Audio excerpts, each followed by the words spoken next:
Well, with this now, the floor is open, and if you have any questions and comments, please raise your hand. And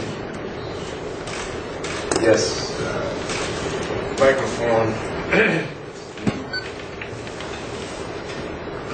Yeah, thank you very much. I'm Jack Damen from the Netherlands Embassy, Agricultural Council. Well, thank you very much, first place, for this very interesting presentation. What strikes me what is going through the whole presentation is politics. I mean, we are here with presumably economists talking about FTAs, but the logic of FTAs, economically seen, seems to be quite obvious. But if there are politics in the way, and that is in the way, then something goes wrong. There are existing controversies. It means, in fact, that the most important thing of getting an FTA accomplished is communication, is selling it to the greater public in order to get away politically for the politicians that have to take the decisions finally. That seems to be a sort of very heavy obstacle for the whole discussions. And there are a few things that I was looking at that have to be solved in that way. One is, for example, the present discussion on the renegotiations.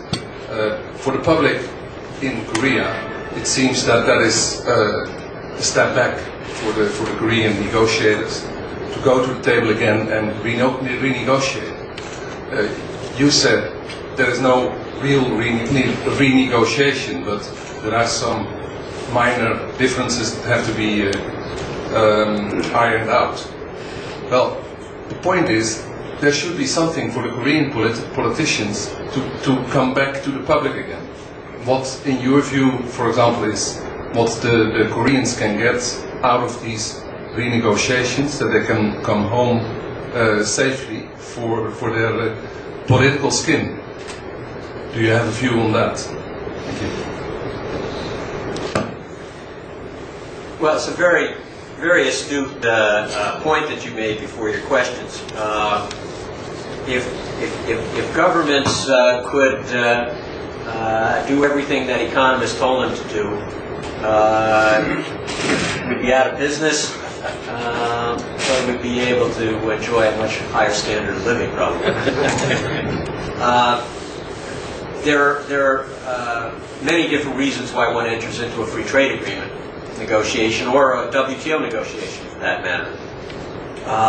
Often you need the help of a international bargain to change your own domestic policies.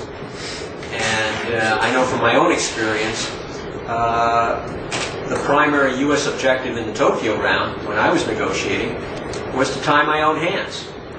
And to get other countries to tie my hands in a way that Congress accepted.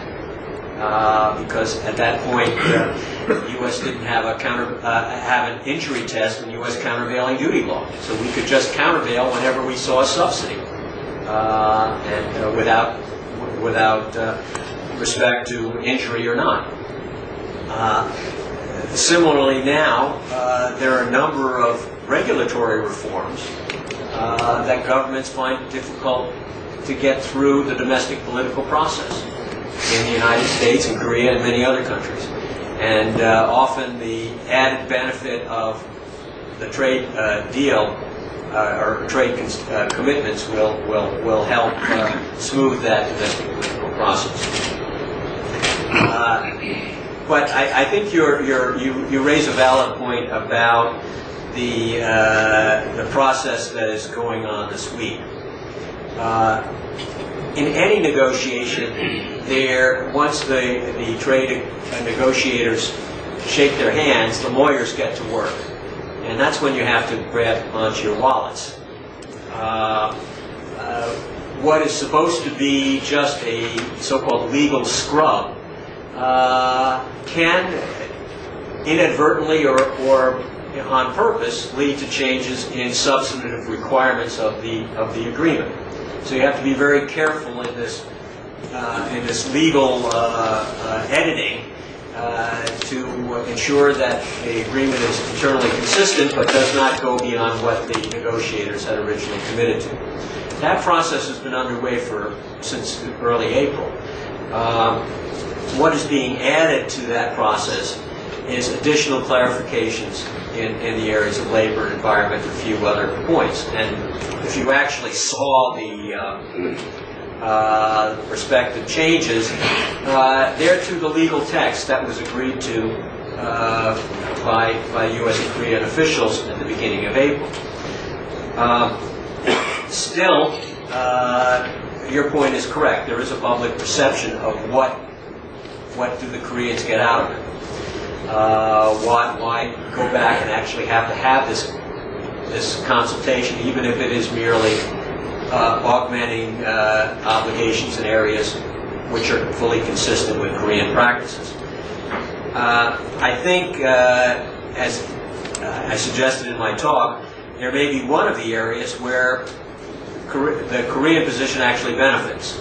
But you need to talk to experts in the pharmaceutical industry to get a clearer appreciation. I just had a very scant reading of this and didn't have time for detailed analysis. The other area is what Chris Hill was talking about last week, trying to accelerate the eligibility of Korea for the U.S. visa waiver program. That has never been part of the negotiation, but it has always been an area where the United States said that they could do something constructive for the partnership that would add to the goodwill. And certainly this would be a good time to add to the goodwill, or at least send a positive signal that this process is nearing its completion. That's what I would recommend to the U.S. side, but I think they first and foremost have to ensure that they have a deal that can be signed on June 30th, because otherwise the benefits of Trade Promotion Authority expire. Yes, Dr. Yap. Thank you, Jeff, for such a succinct but comprehensive review of the current state of the matter. I have three bit substantive questions, but before that, I would like to raise two quick technical questions to you. One is your use of some terminologies like implementing legislation. Does it mean ratification, or do you mean something else other than ratification? And secondly, I thought that there was a certain deadline by which you have to, your Congress has to ratify the agreement after the submission of the bill by the administration to the Congress. Your speech indicates that there is no such deadline, isn't that? Did I get you right? Now let me quickly address both of those. Implementing legislation under the U.S. system means legislation that changes U.S. law to bring it into conformity with the obligations undertaken in the agreement. Unlike other legal systems, the agreement does not have a direct effect in U.S. law. So the Congress has to translate what it thinks the U.S. committed to and then change the appropriate laws. And this has led in other areas to some confusion or dispute, particularly in the area of anti-dumping, where the congressional interpretation of international agreements is sometimes different from what everybody else thinks.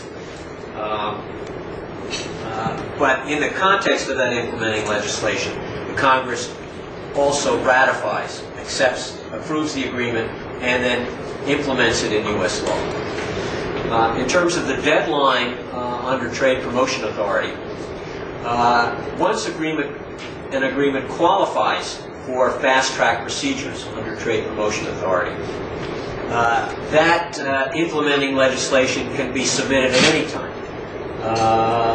There is one small requirement. First, there has to be a report from the U.S. International Trade Commission on its assessment of the agreement. That will be done very quickly.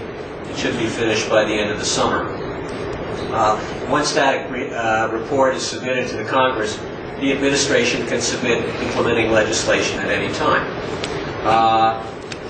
It can delay and not submit it for years. It still would qualify for fast-track procedures. Once the implementing legislation is submitted to the Congress, then there is a time clock. And within a short period of time, the Congress has to vote on the agreement without amendment, up or down. So that is that's the time. That clock starts when the implementing legislation is formally tabled by the administration. Right. That has any specific time, certain days or something like this? Yeah, it's 60 days? 90 days? 90 days. Yeah. Oh, I see.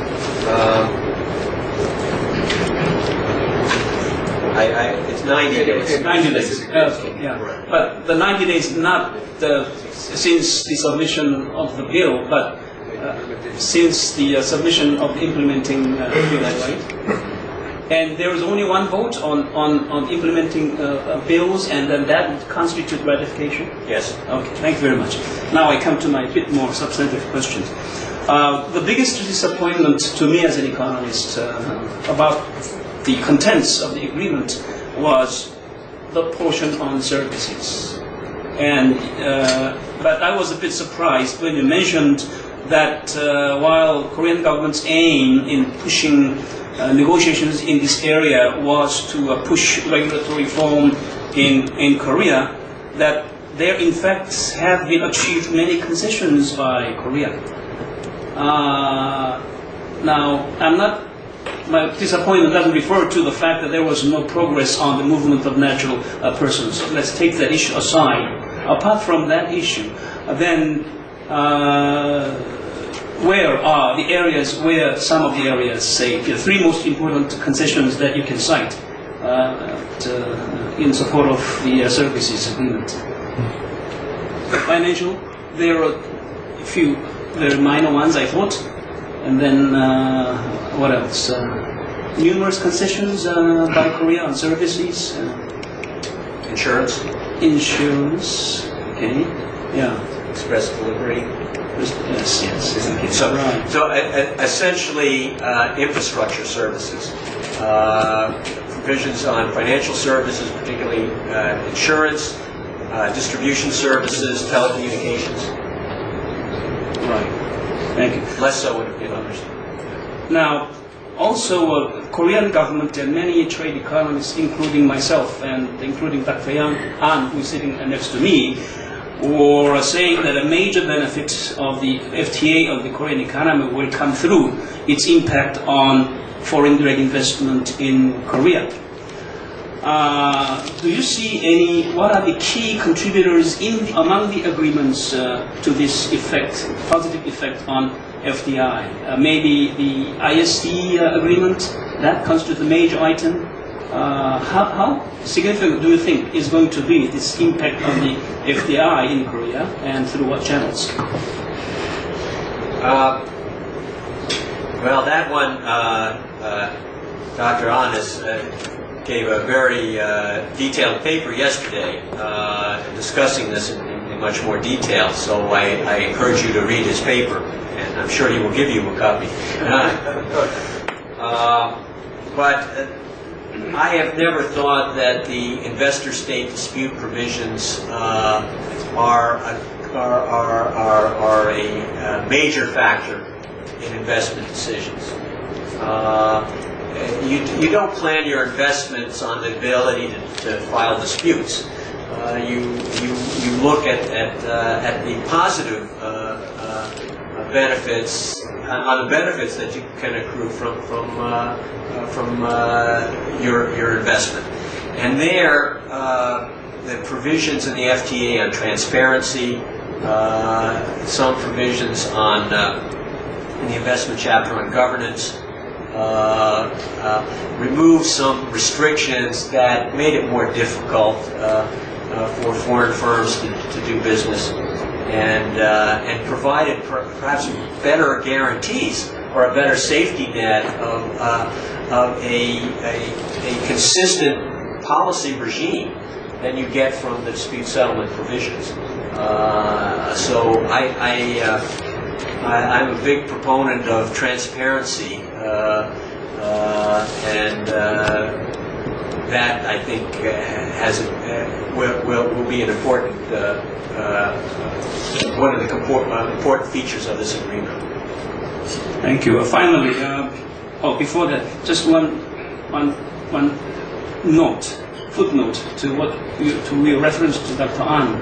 I frequently ask him what has been done in Korea to promote FDI in Korea. And in answering to me, he invariably ends up listing so long list of factors that should be done instead of those which have been done already. But that's just a note. Finally, I was a bit surprised that your lecture didn't refer to the agreements on trade remedies. I thought that there was substantial progress from the Korean government's perspective in terms of sort of softening up or soft pedaling the United States approach to the anti-dumping measures and so on. How do you assess the significance of the agreements on the trade remedies from that perspective? Here again on trade remedies, the procedures that are adopted in the agreement are more for improving consultation and information flow between the two governments. They don't fundamentally affect the way petitions are brought or cases are adjudicated. So that is not what many foreign observers would like to see with reference to U.S. practice, or Korean practice for that matter. But if you look back at the incidence of U.S. anti-dumping cases against Korea, a lot of it is steel. And we have had a restructuring in our steel market, and because of the relatively good economic conditions in the United States, we haven't had as many cases in recent years. That could change if there was a sharp downturn in the U.S. market. But I think that restructuring, as well as a series of successful litigations in the WTO, which have pared back some certain specific procedures in the conduct of U.S. anti-dumping investigations, which have been deemed to be inconsistent with WTO rules, I think make it a little more difficult to pursue the type of broad-based cases that were brought in the past. So when I counseled people on this agreement before the initiative before the negotiation started, I suggested that given the congressional view on anti-dumping, which is almost theological, in fact, you could equate it with the Korean view on rice, then it would be better to continue to pursue the WTO approach and move for procedures that create better information, so that if there is a case, that it is based on solid evidence brought from both sides. Thank you. With regard to the ratification, early ratification is very important for both countries. Last week I was in Washington to take part in the Business Council meeting. At the time, I heard, I met many lawyers and lobbyists who are working for the KORUS FTA. But unfortunately, I heard some pessimistic views about the ratification process of U.S. Congress. According to their comment, there are little chances in early next year, but because of the presidential election, it might be very difficult to be ratified next year. So in that case, the ratification process will be able to delay until the 2009. How do you think about that view? Well, to be honest, I heard the same views, and they weren't very convincing. And in fact, I had a discussion during that meeting with Tom Hubbard, former ambassador here, and he remarked as well that he wasn't convinced. Many people say, well, we have a presidential campaign and therefore we can't consider controversial issues. If that was the case, we wouldn't have concluded the negotiations, because our presidential campaign started about 6 months ago. We're having a 2-year campaign for president now. That is not going to stop the United States from moving forward on an agreement that is in our profound political and economic interest. And I think I mentioned a tactical issue of certain Democratic primaries, particularly the Michigan primary that in early February, where you would want to schedule a vote not right immediately before Democratic members want to go before essentially union workers in a primary election. But I don't see any bar for moving forward with that later in the first quarter of next year.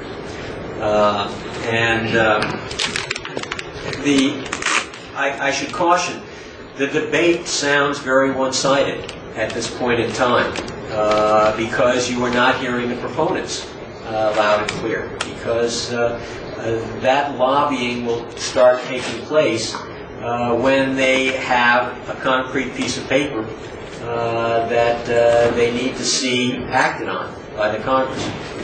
And so that gives the critics, it's primarily in the auto sector, the unions, a free ride right now.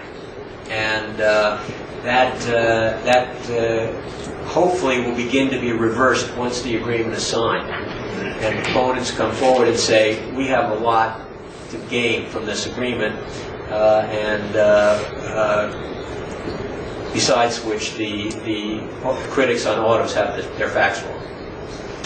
On that issue, I'd like to footnote on this, and I'd like to send a message to American proponents of this FTA. We have our own presidential elections, and then importantly, our National Assembly elections next year. I think it will be, in my view, the best thing that could happen, that if U.S. Congress, U.S. ratify this pact as soon as possible, then Korean National Assembly can vote on this in this year rather than next year.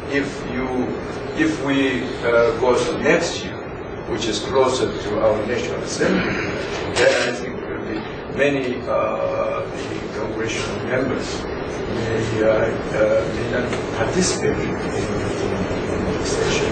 So it is very important in my personal view that I think Korean National Assembly may wait and see what's happening in the U.S. And if U.S. Congress has this approved this, then the Korean National Assembly can help with this.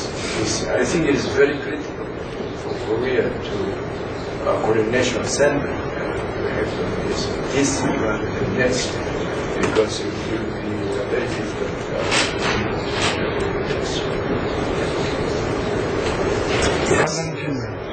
Yes. Very short and kind of legal question. You explain about implementation legislation. The question is, for your information, Korean Constitution, Article 6 to 7, those the agreement pact ratified the National Assembly will have an equal legal effectiveness as domestic law in Korean Constitution. I wonder if U.S. Constitution has a similar clause or not, and also U.S. is the federal system. So even though the U.S. approved that kind of agreement, the state government will follow the U.S. agreement or not. The reason I'm asking this is a very funny situation we had in 1968 when I was in the Bank of Korea. The foreign exchange bank is set up, and they are going to establish a New York agency. Those experts went to Washington, D.C. to get the license. And Washington said that is the territory of legal territory of New York State Department, government, not the federal government. So they wasted 10 days in Washington, D.C., played golf, and came back to New York and applied again. That's the reason I'm asking this one. Well, the legislation that I was talking about in response to Sugo's question is to implement an executive agreement, and therefore requires a simple majority of both houses of Congress. It is not a treaty. A treaty would be ratified by 2/3 of the Senate and would not require a vote in the House. And an executive agreement does not have a direct effect in U.S. law. So the text of the agreement is not U.S. law, does not become U.S. law. It has to be translated into U.S. law. Some provisions are taken verbatim and applied in U.S. law, others are not. And in the particular area that you mentioned in your example, there are differing regulatory responsibilities. And in some service sectors in particular, states have a primary regulatory function. So in those areas, the main states involved, like in financial services, you have to deal with New York and Illinois and the like. Those regulators have to work very closely with the federal regulators to develop the U.S. position. In other areas, there's essentially a federal preemption under the Commerce Clause of the Constitution. But I'm not a lawyer. When I was in graduate school, I had 3 law students as roommates, so that's the extent of my legal education. Okay. Any other comments? Yes. Already, but it's okay. Yeah. Still, I would like to come back to this political question in the FDA negotiations. If I am correct, and I'm not an economist pur sang, but maybe I can make some assumptions. In the beginning of the Bush administration, we saw a lot of protectionism of the American industries. There was a steel protection that he promised in his campaign, and he had to follow up in his administration. And now it seems there is controversially an opening of markets, for example this one with Korea, to force in fact the industrial sector to become more competitive. Is there a contradiction in that, or is that something that I make up? No, it's a policy of 2 steps forward, 1 step back, where sometimes for political reasons you have to retrench in order to be able to marshal political forces to move the liberalization process forward. I can't say that I think the Bush administration followed the best strategy. There were bigger problems than steel. There was the Farm Bill that was passed in 2002 that led to extensive increase in subsidies that are now confounding the negotiators in the Doha round. That wasn't a political campaign promise. It was a result of the economic downturn at the beginning of the Bush administration that created some adjustment pressures, and those adjustment pressures translated into political opposition.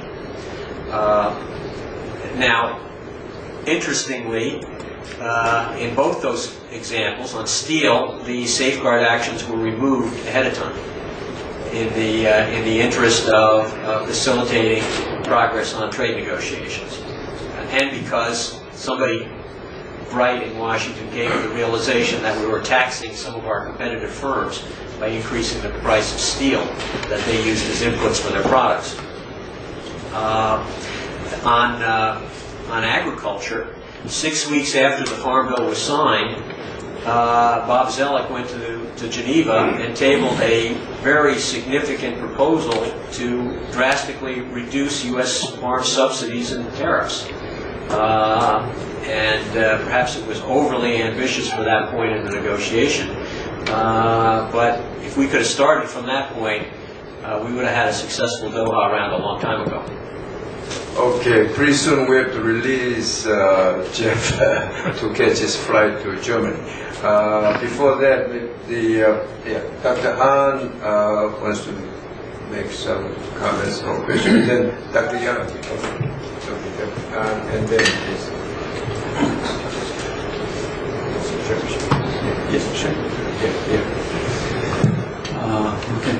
Jeff, I would like to ask a couple of questions which we did not really covered during yesterday as well as this point, but you're willing to touch upon if time allows. So, number one, after concluding the KORUS FTA, I met some Japanese scholars and Japanese businessmen.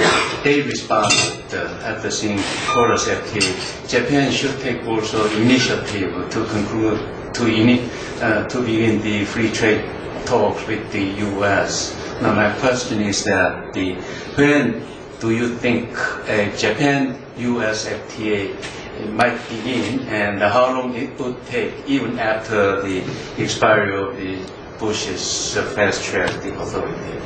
And second question, Korea now, as I said yesterday, really pushing what we call the multi-track FTA policy. And while pushing this policy into action, Korean government should take into consideration the prospect of the Doha round, the multilateral regionalism. So would you like to share your views on when Doha round will be reopened, what are major issues, and how that is related to the ongoing bilateral, the free trade agreement, especially from Korea's point of view? Thank you. It's funny that I was going to raise exactly the same two issues, although I would probably have phrased them in the following different ways. About the possible Japan-U.S. FTA, is there any political momentum either in Washington or in Tokyo toward launching a negotiation of that sort. And secondly, now that all trading nations have negotiated or are negotiating actively FTA relationship among themselves, and Korea has joined this, and Korea is also doing this with EU and Canada and so on, is there any political momentum left toward the relaunching of the Doha development agenda?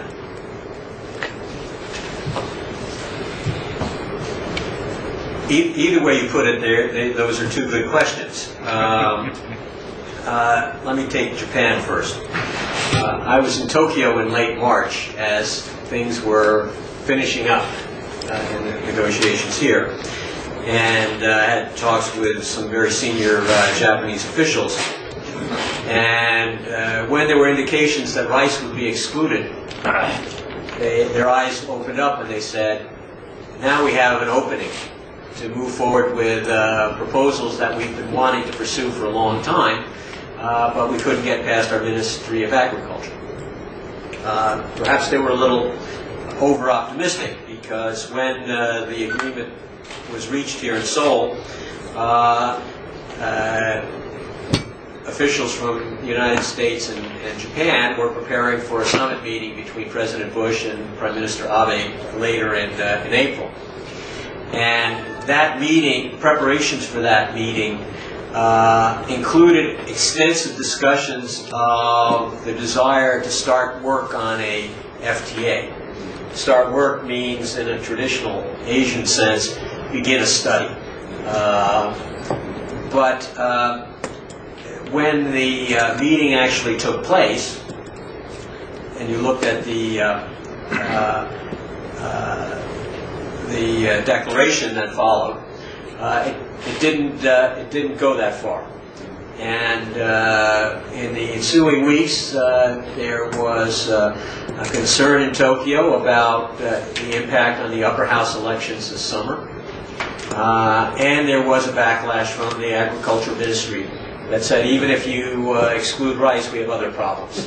I think they took the Korean briefing paper and the briefing paper from the Ministry of Agriculture here. So the answer is yes, there is political momentum. There's great interest in Japan in moving forward. There's unlikely to be any progress before the upper house elections, and then it's a question of what happens to the current administration. But as Professor Ahn, as Dr. Ahn has said, this is going to run up against the constraint of Trade Promotion Authority. By the time the Japanese react, the United States will not have Trade Promotion Authority. And it is very unlikely that Trade Promotion Authority will be renewed as it is for the rest of the Bush administration. There's a chance, and I think a fairly good chance, that if there is a breakthrough in the Doha round, that the Congress would give a short-term extension of Trade Promotion Authority to allow U.S. negotiators to conclude the Doha round within a year. And I'll get to the timetable for that in a second. But what this means is for U.S.-Japan, that in the near term there could be work on studies and preparations, much like the United States and Korea undertook since the fall of 2004. But that it will be difficult to launch formal trade negotiations, probably well into the next administration. That, in a sense, is a benefit for Korea, because it means less Japanese competition in the U.S. market, or maintenance of preferences for at least a few years. Now, on Doha, there are talks underway in Potsdam, as I mentioned, right now. And I actually got an email this morning from a reporter trying to cover those talks.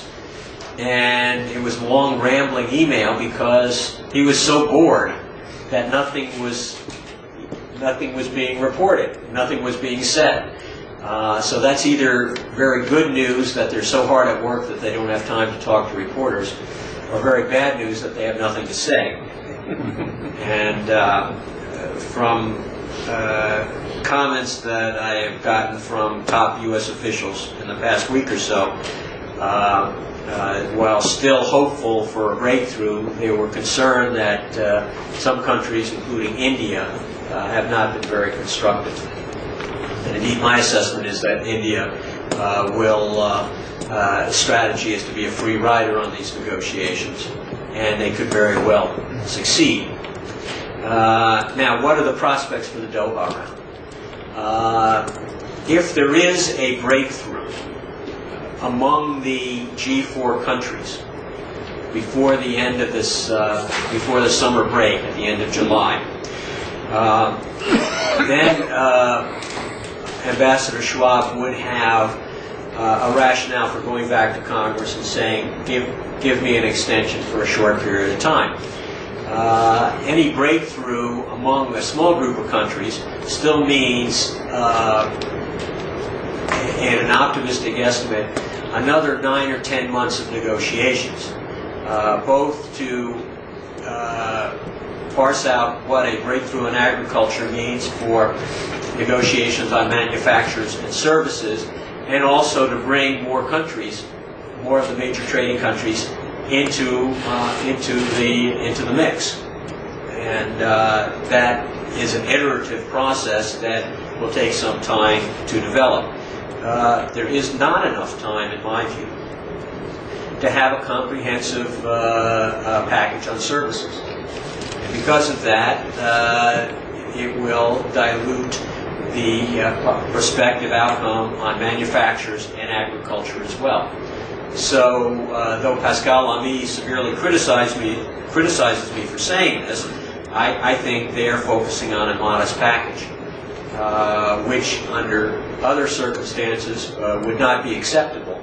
But when the alternative is a failure and a drift in multilateral negotiations for a number of years, with the while regional initiatives further proliferate and in a way that deepens discrimination, particularly in East Asia, I think it will be very damaging to the multilateral system to have a long-term delay in negotiations. So if there is going to be a success, it's going to be a very limited one. The deal would probably be concluded by the middle of next year, which means it might not be ratified until the next administration. But that is a time frame that provides a glimmer of hope for the future of the WTO, which could then lead to further reforms in the institution, which Pascal Lamy has been talking about for some time. But it also means that the limited results on the multilateral level will further encourage countries such as Korea and others to go deeper on the regional front. So for all the economists who have pledged allegiance to the multilateral system, they've got their economics right. But the multilateral system is not productive, has not been productive enough to overcome the political demands that more be done faster. And when you look at the alternatives, the more is for a more limited number of countries at a faster pace, but with more discrimination and inherent increase in transaction costs for having to have differing policy regimes. Now, square. I mean, this is covering a huge universe of issues. But what it then requires is a concern of how do you take this mess that has been created and begin to integrate it back into a coherent whole, which would have occurred if you could have a productive multilateral system. And there, particularly in the Asia-Pacific region, their proposals have been vetted to try to integrate or harmonize the regional initiatives in the Asia-Pacific region.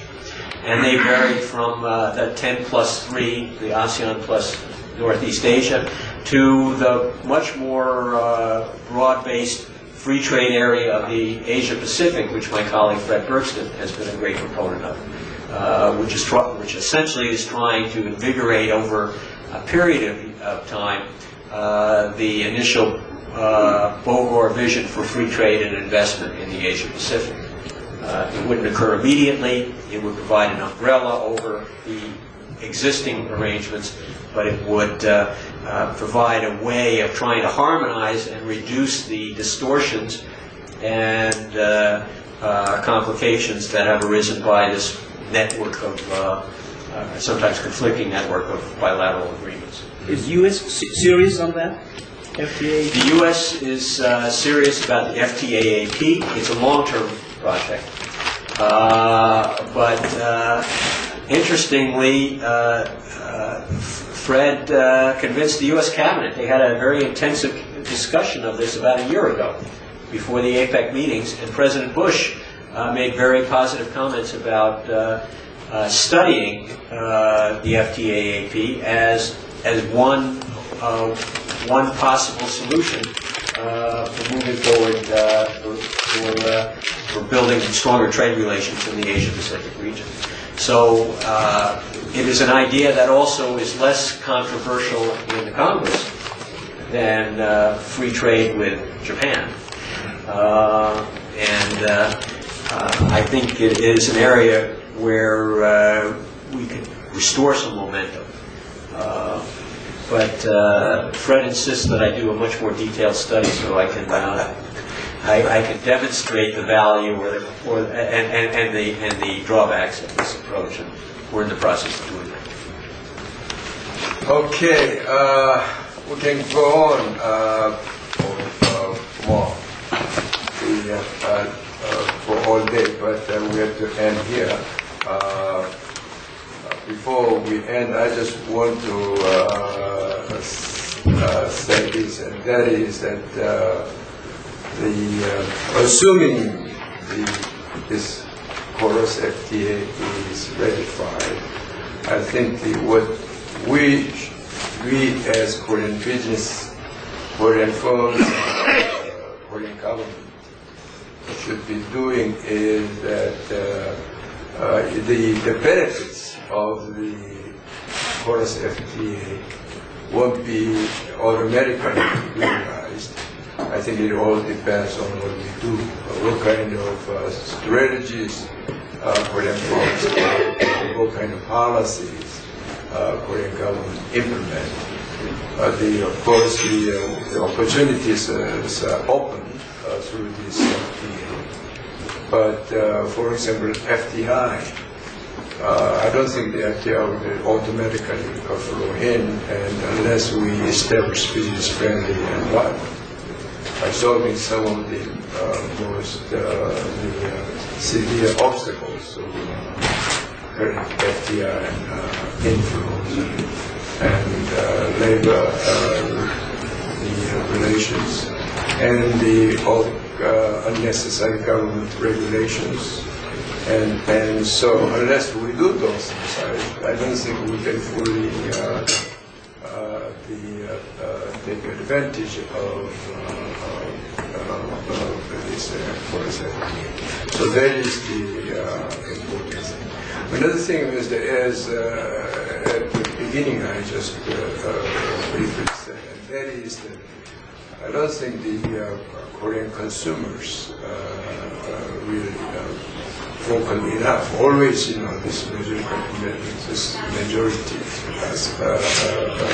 silent. But the big issue, and I think this is really a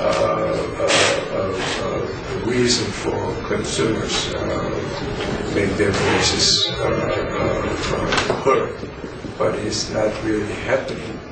And instead, media, I hope for Korean citizens, for media as present here, is just for purpose, although they are by the consumers. So I think we should be ready to take advantage of this ratification of the KORUS. Otherwise, I think we waste a lot of opportunities of open finance. With this note, I think we have to end here. And again, I really appreciate Jeff taking time off sharing very insightful views with us. And, Jeff, although he consults very closely with the U.S. government, he's a good friend of Korea, and also, of course, he's like a closer friend, but he's really a good friend to Korea and people. And I hope you get back to Korea more often in the future. Thank you very much.